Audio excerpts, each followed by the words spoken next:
Shalom Lekulam, bienvenidos nuevamente a los podcasts de IMA Latina en Israel. En el capítulo anterior les estaba hablando de datos curiosos relacionados con nosotros los judíos ortodoxos. Y como todavía hay mucha tela que cortar, decidí hacer un capítulo complementario hablando también del judaísmo, pero más en general, para aquellas personas que quieren conocer más sobre nuestra cultura.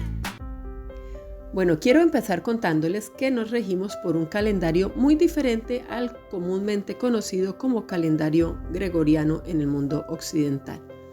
Nuestro calendario, conocido como calendario hebreo, es un calendario lunisolar. ¿Qué quiere decir esto?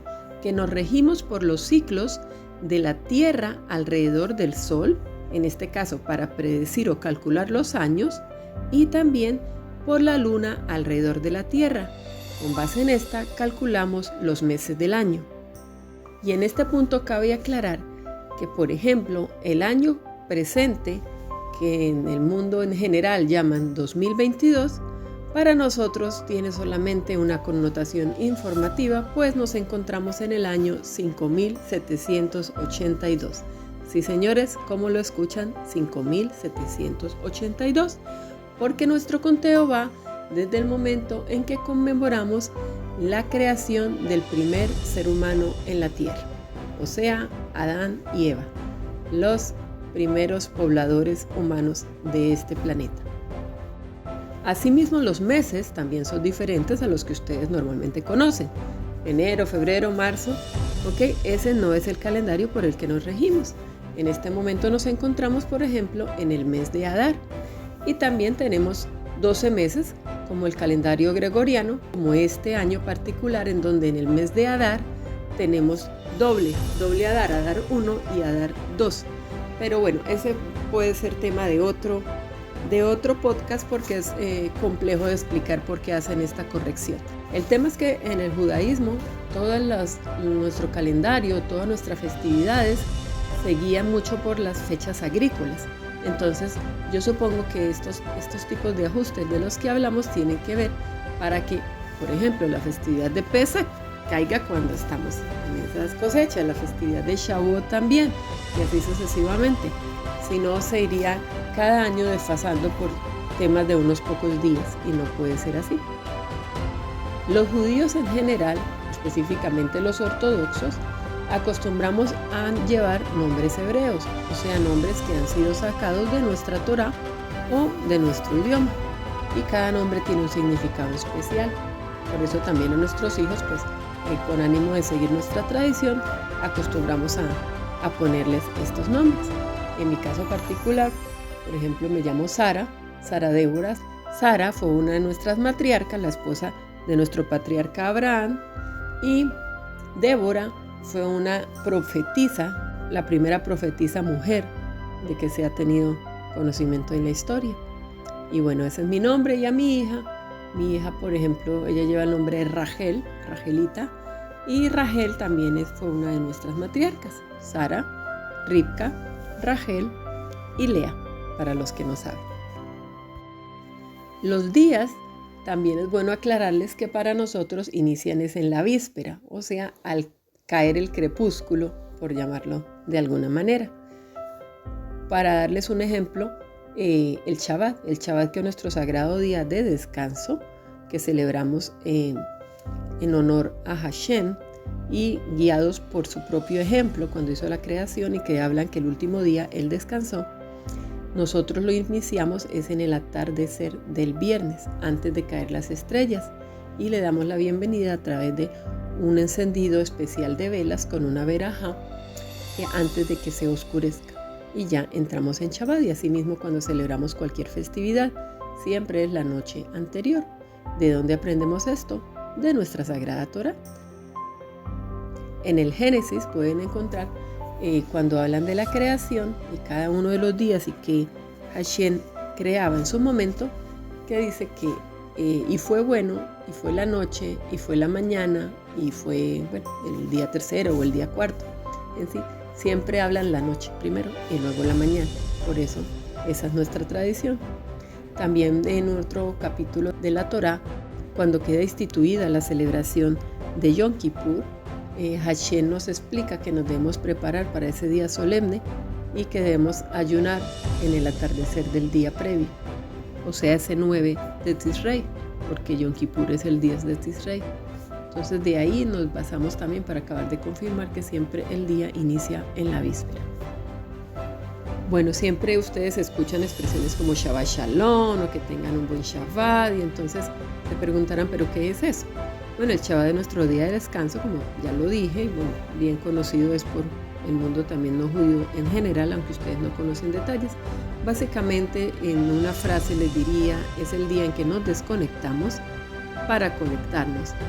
O sea, cancelamos todos nuestros aparatos electrónicos, llámese celular, computador, dispositivos móviles, bueno, lo que se tenga, sí se tienen, hay gente que no acostumbra a esto, para dedicarnos a disfrutar de nuestro día de reposo en familia, crecer espiritualmente, hacer lectura de la Torá, específicamente la parashá de la semana, que es la porción de la Torá que vamos aprendiendo semana a semana. Bueno, y disfrutar, porque nosotros lo que hacemos es a través de lo físico, nos elevamos a lo espiritual. O sea, nunca en el judaísmo vamos a pensar que lo físico es algo malo y que solamente el alma es buena. No, porque un alma sin cuerpo tampoco podría hacer nada útil, así como el cuerpo sin alma pues no tendría un sentido profundo de estar en este mundo.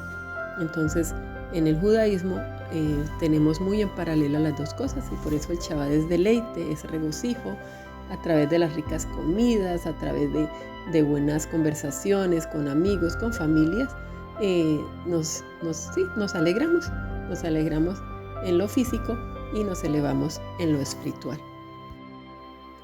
El Hesed, o llamado también actos de bondad, son aquellas acciones que hacemos por ayudar a nuestro prójimo.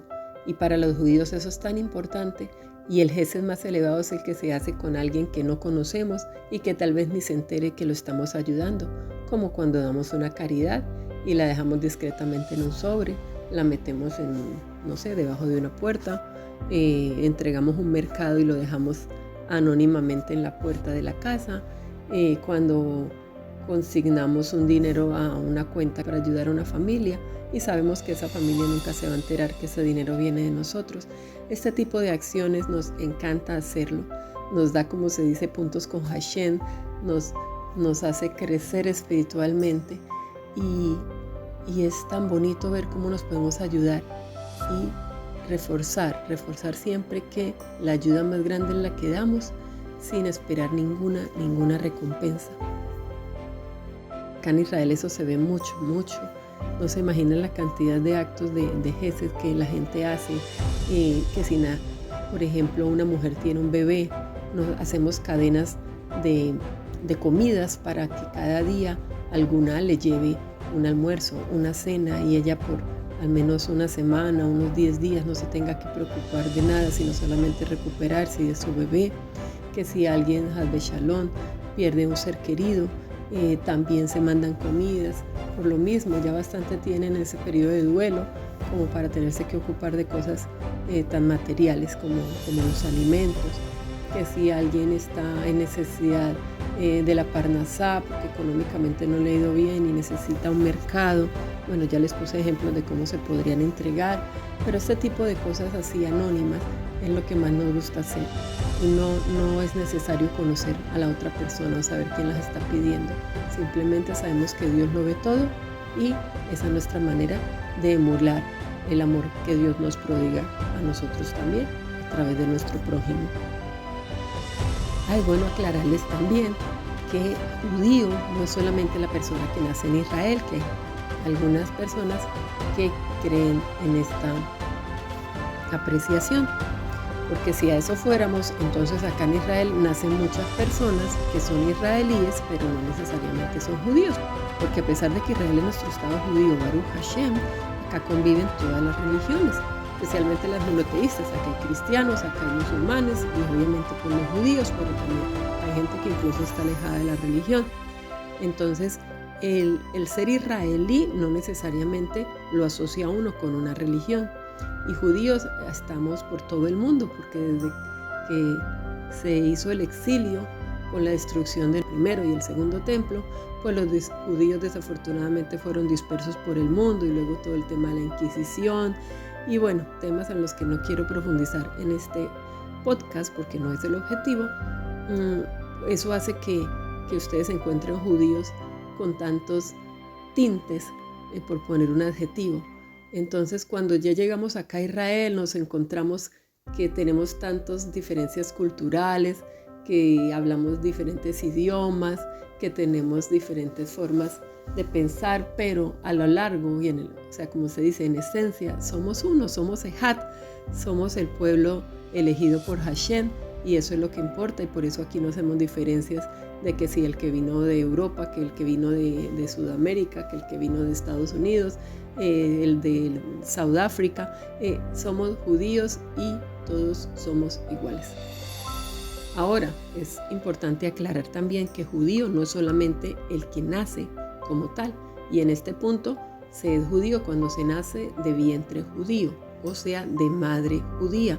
Si por algún motivo hay un hombre judío de nacimiento que se casó y tuvo una mujer no judía, esos hijos, esa descendencia de esta mujer no van a ser judíos, así él lo sea y sus abuelos lo sean, porque ahí se cortó la cadena.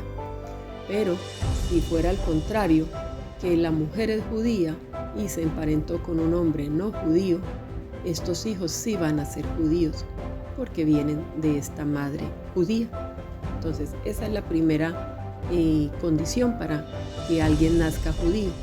La segunda, y pues creo que obvia, es la conversión, pero sepan ustedes que hay diferentes clases de conversión, y que a aquellas personas que están interesadas en esta cultura, lo primero, el judaísmo no es una religión proselitista, o sea, nosotros no animamos a nadie a hacer conversión al judaísmo. Antes, si alguno de los que me está oyendo está en ese proceso de conversión o lo ha intentado, ha de saber que qué trabajo y qué difícil y qué camino largo y espinoso es.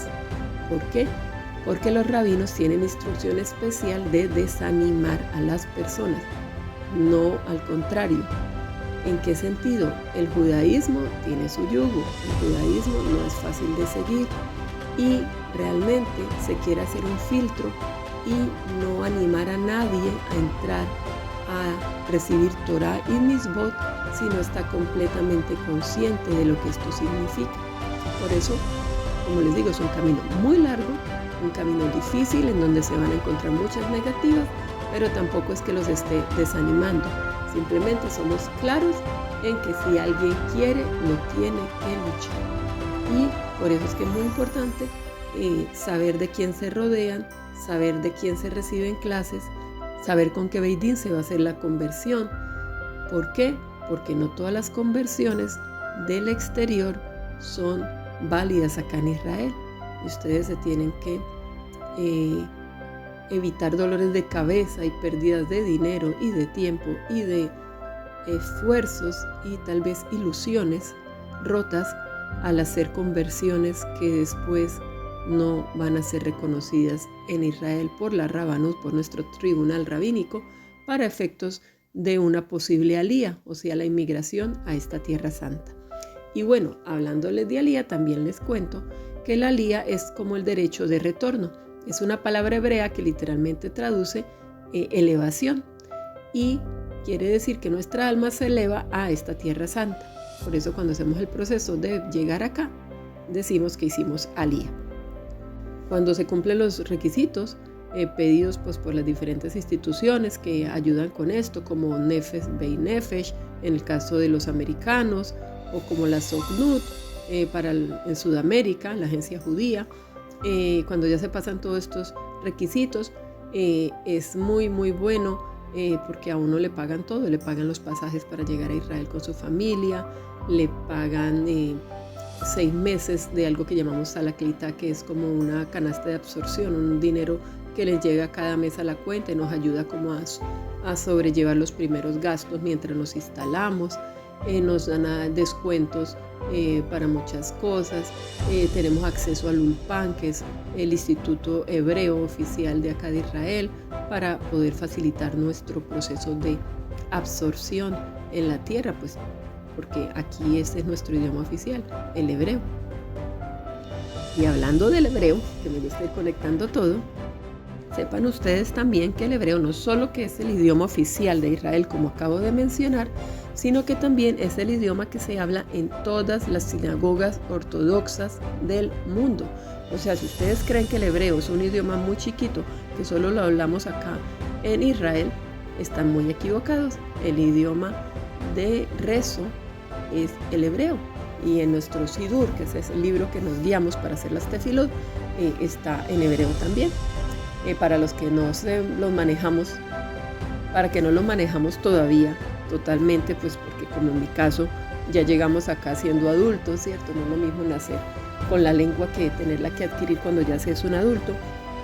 También existe la posibilidad de comprar los sidurim, el libro de rezos, en nuestro idioma. En mi caso tengo mi sidur que está en hebreo, pero también tiene la transliteración, o sea, la fonética, cómo se pronuncia esas letras que vamos viendo en hebreo, y la traducción al español, que es muy importante para poder entender, sobre todo al comienzo, qué es lo que estamos rezando.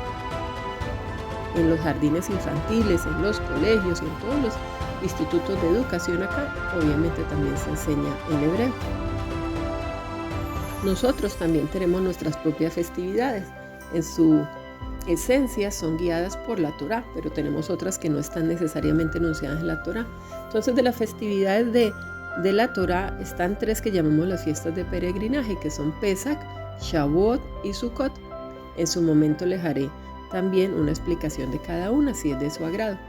También celebramos otros Yom Tovim o festividades como Rosh Hashanah, que es nuestro Año Nuevo, el Yom Kippur, el Día del Perdón, Simchat Torah, que es cuando nos regocijamos después de un año completo, que es del ciclo de la lectura de la Torá y que ya la terminamos toda y vamos a volver a empezar con el libro de Bereshit, con el Génesis. Entre otras varias que se celebran como Purim, que ya casi viene, como Hanukkah. Estas no están enunciadas en la Torá porque son festividades que nos recuerdan actos o acontecimientos puntuales que sucedieron en el tiempo, ya mucho después de la época del Tanaj. Las festividades o Yom Tovim de guarda que les estaba enunciando, como Pesach, Shavuot, Sukkot, son festividades en donde se rigen más o menos con las mismas normas de los Shabbat, o sea, de evitar hacer las 39 melajot, que son trabajos prohibidos, dentro de los cuales está el tener contacto con cualquier dispositivo electrónico, el cocinar. Bueno, hay unas excepciones en lo de cocinar, pero no quiero entrar en ese tema en este podcast porque es interesante y podría hacerles uno aparte solo hablándoles de la comparación entre Shabbat, por ejemplo, y los Yom Tov y cuáles cosas podemos hacer en un Yom Tov que en Shabbat no podemos hacer. Por este momento quiero dejarlos con la idea general de que son fiestas. O sea, cuando hablamos de fiestas, la gente se imagina el trago y el baile y el relajo, y discúlpenme la expresión los judíos que me están escuchando, pero es para ejemplificar que no es la manera en que el judaísmo lo ve. Nuestras festividades son totalmente kosher, o sea, van ligadas siempre a un acto religioso. Son fiestas en donde estamos con la familia o con amigos cercanos. Nadie se va a exceder en trago. Si bebemos, porque en toda comida se inicia con el kiddush, que es la bendición sobre el vino o el jugo de uva, pero de una manera responsable y cumpliendo una mitzvah, no con otros propósitos. El baile, como lo conocen en el mundo occidental, para nosotros no se da, pues los bailes se hacen por géneros. O sea, los hombres bailan con hombres, las mujeres con mujeres, y sí, creo que tal vez les suena eso muy, muy chistoso, los que no son judíos, pero así es, hombres y mujeres que no somos familia, no nos mezclamos. Cuando una pareja se casa, en el anterior audio les contaba que no es, el noviazgo no existe como ustedes lo conocen. Generalmente cuando una pareja se encuentra es con fines serios, ya pensando en un compromiso y un matrimonio. Entonces cuando la pareja se casa, se hacen 7 días llamados Shebra Berajot, que son 7 días en los cuales la pareja va a estar muy apoyada por sus familiares y amigos cercanos. Se hacen unos rezos muy importantes, cada noche hay unas reuniones, se les lleva comidas para que esta nueva pareja pueda hacer como una transición, y vamos empezando desde ese momento también a ver cómo siempre la vida en comunidad es esencial en el judaísmo. Siempre tenemos el apoyo de toda la gente que nos rodea. Entonces, en ese sentido, cuando les hablo de las Shebra Berajot, ya ustedes deducirán o se estarán preguntando los no judíos, ay, ¿cómo así? ¿No se van de luna de miel? Pues no, en el judaísmo ortodoxo normalmente no se habla de luna de miel porque la pareja, como acabo de explicar, está en su casa, cada noche se hace una visita o a veces los invitan a otras casas a hacer estas comidas y a hacer unos rezos especiales, pero siempre en un ambiente muy alegre, muy de festividad. Es como extender el matrimonio 7 días más, la ceremonia pues de la jupá. Algunos se acostumbran después de esto a hacer un viaje, pero ya depende más bien de la tradición de cada uno de sus familias, pero no como lo conocen pues en el mundo occidental. Normalmente un hombre también después de casarse empieza a asistir a lo que se llama un kolel. Los kolelim, el plural del kolel, son instituciones de educación en Torah. O sea, el hombre sigue creciendo en su estudio de Torah y ya ahí depende también de su nivel de observancia y sus deseos y el acuerdo previo con su esposa en cuánto tiempo le quiere dedicar a este kolel. Los judíos, los hasidim como los conocemos, los más ortodoxos, generalmente todo tiempo completo están en el kolel. Entonces ustedes dirán, ¿cómo así? ¿Y entonces no trabajan? ¿Solamente estudian Torah? Pues sí, señores, ese es su trabajo, el estudiar Torah. Pues es una de nuestras mitzvot, de las 613 mitzvot que seguimos, y es muy admirado y muy meritorio el poder dedicar el tiempo, aún reduciendo la parnasá, o sea, el dinero que entra al hogar, para el estudio de la Torah y el crecimiento del alma, de la neshama. Sin embargo, en los kolelim sí se les da un apoyo económico, como un subsidio, digámoslo así, dependiendo del número de horas que se asista. No es lo mismo un hombre que va, digamos, 2 horas por día, porque el resto está trabajando en otras cosas, o como un hombre que asista 8 horas todos los días. Asimismo, pues reciben el dinero y otra clase de ayudas, como unos bonos para el mercado, descuento para la educación de los hijos, sobre todo en los ganines, en los jardines infantiles, y bueno, este tipo de cosas a veces también en mercado específicamente, o sea, no solo bonos para hacer mercado, sino también les dan comida ya, o cuando hay una festividad siempre les entregan un bono adicional para que pues tengan como conseguir más cosas para disfrutar esta festividad, para poderla enriquecer con ricas comidas, y dependiendo de la festividad, porque por ejemplo para Pesach pues se necesitan las matzot, que son los panes sin levadura, y son bastante costosos cuando se compran shemurá, que son las hechas a mano, entonces pues se les da una ayuda para eso. O si estamos en Sukkot, que los hombres tienen que conseguir las arbaminín, las 4 especies, que la lula, que el etrog, que esto también es costoso, entonces pues de alguna manera también a ellos se les apoya con eso.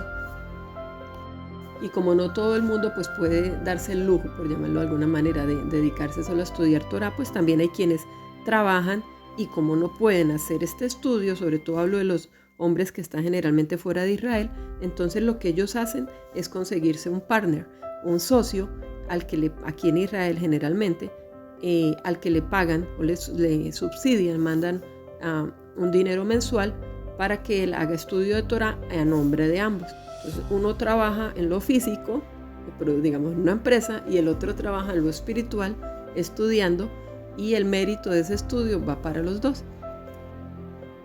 Bueno, y para terminar este segundo podcast, pues les quiero también hacer énfasis en que los judíos tenemos completamente prohibido todo tipo de idolatría. Por eso es que ustedes nunca van a ver imágenes en nuestras sinagogas de los seres llamados celestiales. No se pueden hacer representación ni en pinturas, ni en esculturas. En las sinagogas ustedes jamás van a ver este tipo de cosas, ni en las casas, en nuestros hogares, o en un cementerio, por ejemplo, tampoco.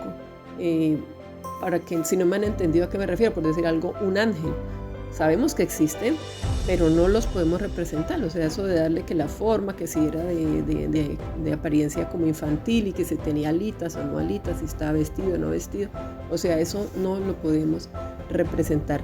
Y nosotros pues cuidamos mucho todo lo que nuestros ojos ven, así como también lo que a nuestro cuerpo entra. Y acá cierro recordándoles que los judíos ortodoxos comemos solamente comida kosher. Y bueno, este es otro tema bastante largo de explicar, pero que ya en diferentes videos en mi canal pueden ver a qué me refiero. Eso ha sido todo por hoy. Espero que hayan disfrutado, que se enamoren cada día más de esta hermosa tierra de Israel, de sus Torah y de sus mitzvot. Bueno, y si les ha gustado lo que les he enseñado en este momento, pues no sean egoístas, compartan.